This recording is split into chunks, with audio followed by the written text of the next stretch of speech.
विश्व 24 न्यूज हर पल आपके साथ।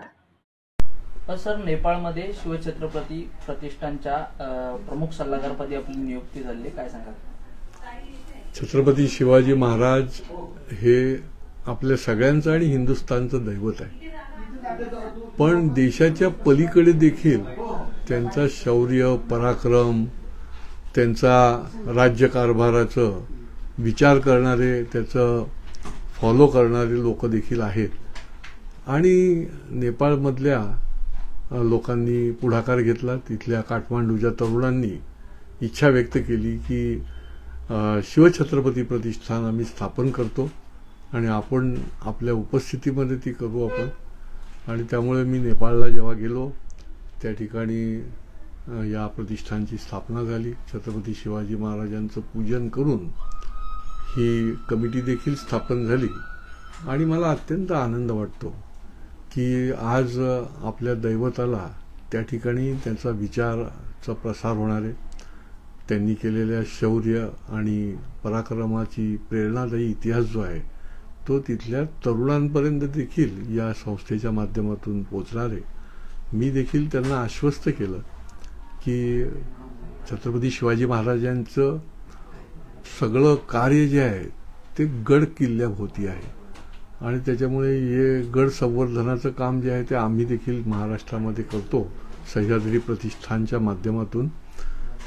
त्यांना देखील या गडकिल्ल्याची पाहणी, या मोहीम किंवा सफर की ज्याच्यातून त्यांना फार मोठा त्या ठिकाणी प्रेरणा मिळणार आहे, तर तिथल्या तरुणांना महाराष्ट्रातल्या गडकिल्ल्यांपर्यंत पोहोचवण्याचं काम देखील आम्ही पुढच्या काळामध्ये करणार आहोत। महाराष्ट्राचे कर्तृत्ववान मुख्यमंत्री देवेंद्र फडणवीस साहेब यांनी देखील शिवछत्री प्रतिष्ठानना शुभेच्छा दिलेल्या आहेत आणि खूप ही उत्साहवर्धक बाब आहे की महाराजांचा पराक्रम जो आहे तो नेपाळपर्यंत पोहोचला आहे, विश्व जगापर्यंत देखील निश्चितपणे पुढच्या काळात पोहोचेल।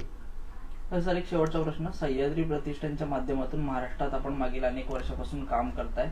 गडकल्ल्यांचा विषय असेल, शिवभक्तांचा विषय असेल, वारंवार आपण सभागृहात मांडत। नेपाळमध्ये आता कशा पद्धतीने आपली कामकाज असणार आहे, वाटचाल असणार आहे? नाही, त्यांनी आता तिथले जे छत्रभट ज्यांनी ह्याच्यामध्ये पुढाकार घेतला त्यांची कल्पना अशी आहे की महाराजांचा इतिहास जो आहे तो इतका मोठा आहे, प्रेरणादायी, अतिशय प्रतिकूल परिस्थितीमध्ये त्यांनी त्यांचं शौर्य आणि पराक्रम दाखवलं आहे किंवा राज्यकारभार देखील उत्तम कशा पद्धतीने झाला पाहिजे आणि सामान्यातल्या सामान्य माणसाला कसं सहभागी त्याच्यामध्ये करून घेतलं पाहिजे याचं एक उत्तम असं वस्तुपाठ छत्रपती शिवाजी महाराजांच्या काळामध्ये त्यांनी दाखवलेला आहे आणि तो विचार जो आहे तो इथे खूप प्रेरणादायी ठरेल।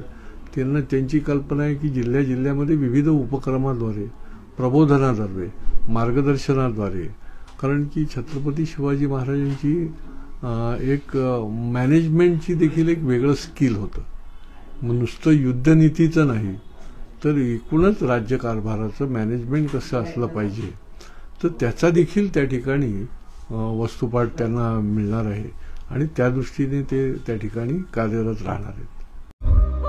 राज्यातील महत्त्वाच्या आणि आपल्या भागातील ताज्या बातम्या पाहण्यासाठी आजच आमच्या विश्व 24 न्यूज चॅनलला यूट्यूबवर सबस्क्राईब करा आणि बेल आयकॉन प्रेस करा।